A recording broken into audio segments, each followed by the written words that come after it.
Clip number 165، اس میں آپ قرآن پاک کی سورہ آل عمران کی آیت نمبر 198 سے 200 تک کی تلاوت، ترجمہ اور تفسیر قرآن صراط الجنان سنیں گے۔ بسم اللہ الرحمن الرحیم۔ ترجمہ، اللہ کے نام سے شروع جو نہایت مہربان رحمت والا ہے۔ لیکن الذین اتقوا ربهم لهم جنات تجری من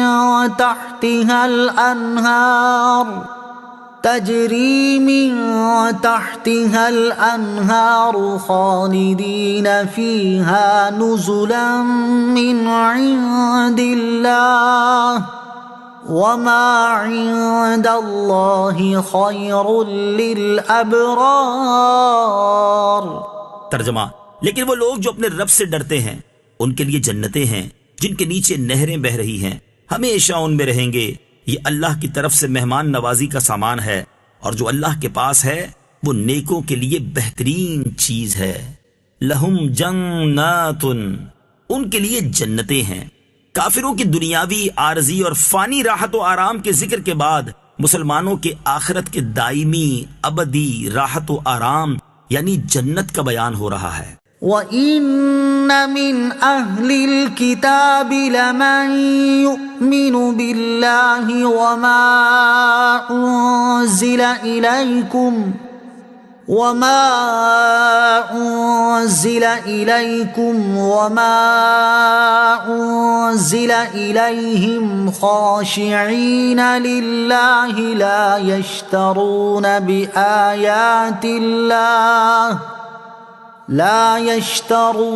بِآيَاتِ اللَّهِ ثَمَنًا قَلِيلًا أُولَئِكَ لَهُمْ أَجْرُهُمْ عِندَ رَبِّهِمْ إِنَّ اللَّهَ سَرِيعُ الْحِسَابِ۔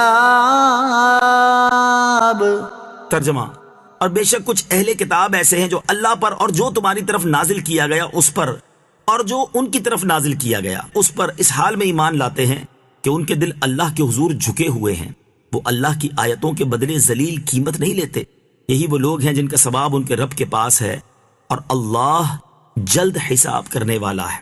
وَإِنَّ مِنْ أَهْلِ الْكِتَابِ، اور بے شک کچھ اہل کتاب۔ حضرت عبداللہ بن عباس رضی اللہ تعالیٰ عنہما نے فرمایا کہ یہ آیت حبشہ کے بادشاہ نجاشی کے بارے میں نازل ہوئی۔ ان کی وفات کے دن سرکار مدینہ صلی اللہ تعالیٰ علیہ وسلم نے اپنے اصحاب سے فرمایا، چلو اور اپنے بھائی کی نماز جنازہ پڑھو جس نے دوسرے ملک میں وفات پائی ہے۔ چنانچہ نبی کریم علیہ الصلوۃ والسلام بقیع شریف تشریف لے گئے اور حبشہ کی سرزمین آپ علیہ الصلوۃ والسلام کے سامنے کی گئی، اور حضرت نجاشی کا جنازہ سامنے ہو گیا۔ اس پر آپ علیہ الصلوۃ والسلام نے 4 تکبیروں کے ساتھ نماز جنازہ پڑھی اور اس کے لیے استغفار فرمایا۔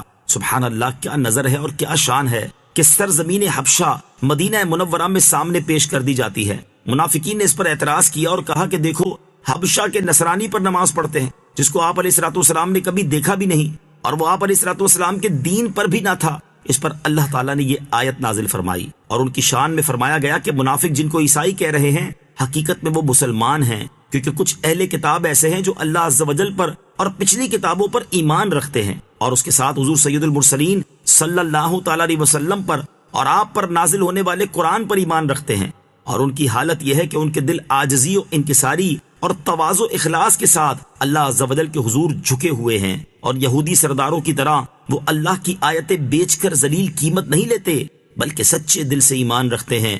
تو ان لوگوں کے لیے اللہ تعالیٰ کی بارگاہ میں اجر و ثواب کا خزانہ ہے۔ یا ایہا الذین آمنوا اصبروا وصابروا ورابطوا واتقوا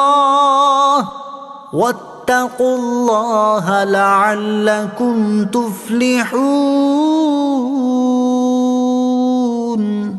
ترجمہ، اے ایمان والو، صبر کرو اور صبر میں دشمنوں سے آگے رہو، اور اسلامی سرحد کی نگہبانی کرو، اور اللہ سے ڈرتے رہو اس امید پر کہ تم کامیاب ہو جاؤ۔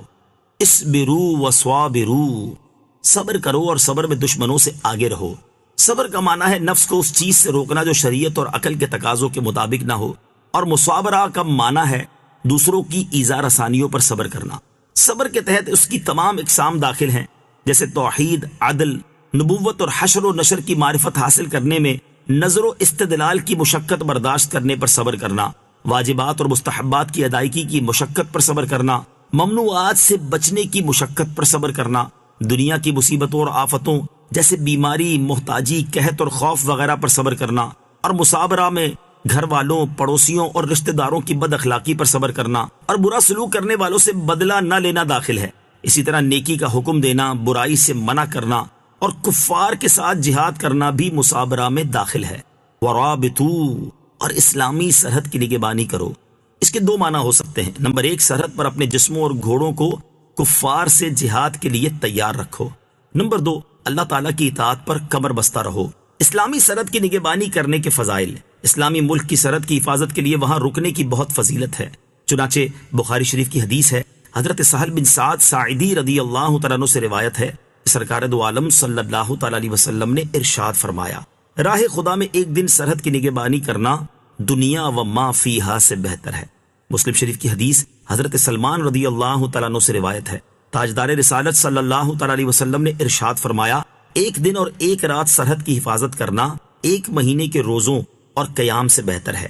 حفاظت کرنے والا اگر مر گیا تو اس کے اس عمل کا اجر جاری رہے گا اور وہ فتنہ قبر سے محفوظ رہے گا۔ صدق اللہ العظیم۔